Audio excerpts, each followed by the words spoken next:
இப்போ அதை பேசிக்க முடியாது. செயல்படலை இல்லை, உங்களுக்கு தெரியுது இல்லை, செயல்படலை. நீர்த்தேக்கங்களை தூர்வாரி பராமரிக்கலை, புதிய நீர்த்தேக்கங்களை உருவாக்கலை, இருக்கிற நீர்த்தேக்கங்கள் ஆக்கிரமிக்கப்பட்டுருச்சு. இதை எத்தனை வருஷத்துக்கு பேசுறது? ஆக்கிரமிப்பை இடிங்கன்னு சொல்கிறாங்கல்ல, அந்த நீதிமன்றம் எங்கே கட்டப்பட்டிருக்கு தம்பி? பல அரசு அலுவலகங்களே புரியுது உங்களுக்கு, ஏரி ஆக்கிரமிச்சு தான். பல விண்ணூர்தி நிலையங்களை ஏரி ஆக்கிரமிச்சு தான். அப்புறம் மக்களை ஆக்கிரமிச்சுட்டாங்கன்னு பேசிட்டு இருந்தா எப்படி? சரி,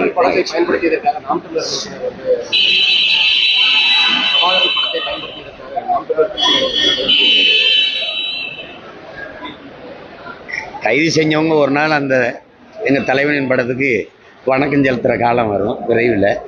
இப்போ பரவாயில்ல, ஒருத்தர் தானே கைது செஞ்சுருக்காங்க, பலாயிரக்கணக்கில் கைது செஞ்சாங்க. இப்போ கொஞ்சம் கொஞ்சமாக அது மாறி வருது இல்லை, வரும்.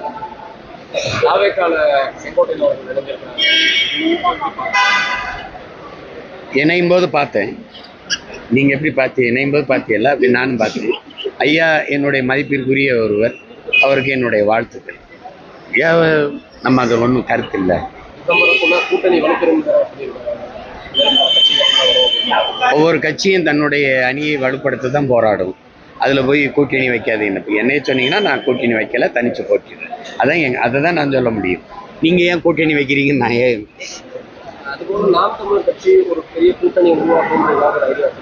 நான் கூட்டணி வச்சிருக்கிறேன்ல 8 கோடி மக்களோடு, மக்களை நம்பி.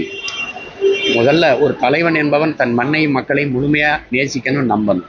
நான் முழுமையாக நேசிக்கிறேன், நம்புகிறேன். என்னுடைய வெற்றிங்கிறது எனக்கானதில்லை, என்னுடைய தோல்விங்கிறதும் என்னுடையது இல்லை. அதனால் அதை போய் பேசிக்காது. நான் என் கால்களை நம்பி தான் என் பயணம், புரியுதா?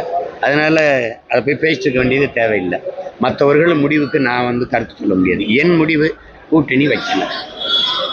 தமிழக நலன் தமிழக முதலமைச்சர் அக்கறை செலுத்தல, ஆளுங்கட்சி அக்கறை செலுத்தலன்னு எடப்பாடி பழனிசாமி. அதே மாதிரி கடந்த ஆட்சிக்காலம் சரியா செய்யறது முதலமைச்சர் மாறி மாறி. நீங்கள் பட்டிமன்றம் பார்த்துருக்கீங்கல்ல, அதுதான் இப்போ நடக்கும். இவங்க ஆட்சியில் இருக்கும்போது இவங்க செயலைம்பாங்க, இவங்க ஆட்சியில் இருக்கும்போது இவங்க செயலைம்பாங்க.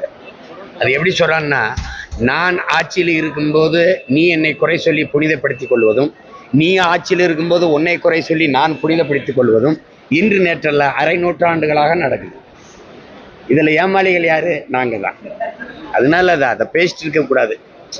திமுகவை பற்றி அதிமுக சொல்கிறது அத்தனையும் உண்மை, அதிமுக பற்றி திமுக சொல்கிறது அத்தனையும் உண்மை. அப்போ மாறி மாறி இவன் சரியில்லைன்னு இவங்க சொல்கிறாங்க, அவர் சரியில்லை இவங்க சொல்கிறாங்க. நாங்கள் 2 பேரும் சரியில்லை ஒழிப்போம்டாங்கிறோம். சரி.